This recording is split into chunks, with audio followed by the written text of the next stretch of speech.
Smart exam solution একাডেমিতে তোমাদের সকলকে স্বাগত। আজকের ক্লাসে আমরা ক্লাস 8-এর প্রশ্নবিচিত্রা থেকে জিওগ্রাফির প্রথম পেজটি আলোচনা করব। তোমাদের 1 নম্বর স্কুল আরামবাগ হাই স্কুল, তো এইটির সম্পূর্ণ পেজটি আজকে আলোচনা করছি। প্রথমে রয়েছে সঠিক উত্তরটি নির্বাচন করো। ভূগর্ভের গ্যাস ও বাষ্প মিশ্রিত তরল পদার্থকে বলা হয় ম্যাগমা।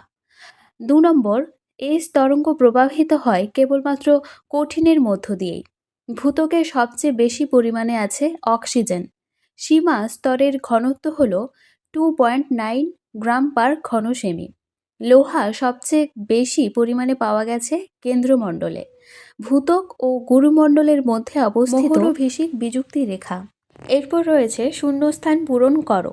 প্রথমে বাংলাদেশের উচ্চতম শৃঙ্গ কেওক্রাডং। 2 নম্বর, ভুটানের প্রধান ভাষা হচ্ছে জংখা। বিয়ে দাগে শুদ্ধ বা অশুদ্ধ নির্বাচন করো। 1 নম্বর, নেপালকে বজ্রপাতের দেশ বলা হয় অশুদ্ধ, কারণ ভুটানকে বজ্রপাতের দেশ বলা হয়।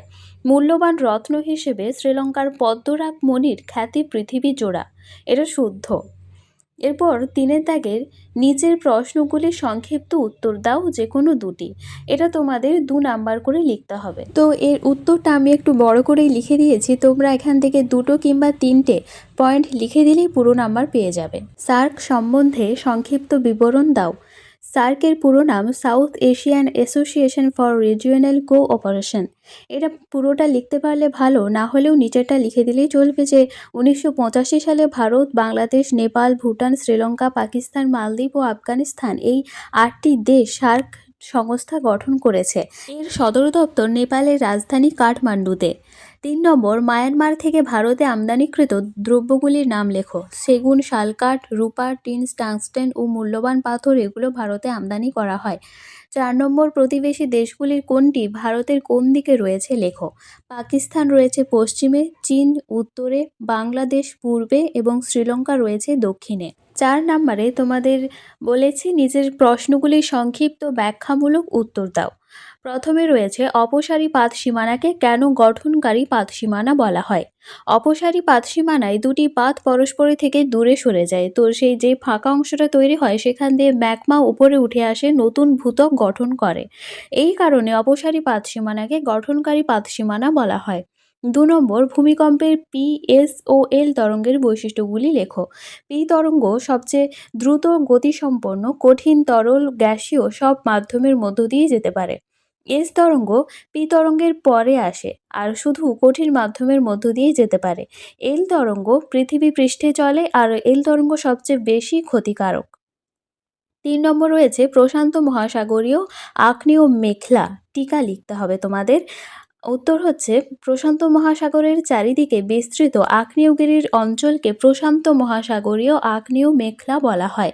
এই অঞ্চল পৃথিবীর অধিকাংশ সক্রিয় আগ্নেয়গিরি দেখা যায়। একে রিং অফ ফায়ারও বলা হয়। 4 নাম্বার রয়েছে সক্রিয়তার ভিত্তিতে আগ্নেয়গিরি কয় প্রকার ও কী কী, প্রত্যেক প্রকারের সংজ্ঞা লেখো ও একটি করে উদাহরণ দাও। যে ধরনের আগ্নেয়গিরি থেকে প্রায় অগ্ন্যুৎপাত হয় তাদের জীবন্ত বা সক্রিয় আগ্নেয়গিরি বলা হয়। এই প্রকার আগ্নেয়গিরি 2 ভাগে বিভক্ত, যথা অবিরাম আগ্নেয়গিরি এবং সবিরাম আগ্নেয়গিরি। অবিরাম আগ্নেয়গিরি থেকে অনবরত অগ্ন্যুৎপাত হয়, যেমন ইটালির ভেসুভিয়াস। আর সবিরাম আগ্নেয়গিরি থেকে কিছুদিন অন্তর অন্তর বা কিছু মাস বা কিছু বছর অন্তর অন্তর অগ্ন্যুৎপাত হয়, তাকে বলা হচ্ছে সবিরাম আগ্নেয়গিরি, যেমন ইটালির স্ট্রম্বোলি। 5 দাগের প্রতিটি কোশ্চেনের মান 5 নাম্বার করে। তো চলো দেখে নিই। প্রথমে রয়েছে প্রাথমিক শিলা কাকে বলে। ভূ অভ্যন্তরের ম্যাগমা শীতল ও কঠিন হয়ে যে শিলা প্রথম গঠিত হয় তাকে প্রাথমিক শিলা বলে। উদাহরণ গ্রানাইট ও ব্যাসাল্ট। উদাহরণ সহ আগ্নেয় শিলার শ্রেণীবিভাগ। একে 2 ভাগে ভাগ করা যায়। 1 হচ্ছে অন্তঃস্থ আগ্নেয় শিলা আর 2 বহিঃস্থ আগ্নেয় শিলা।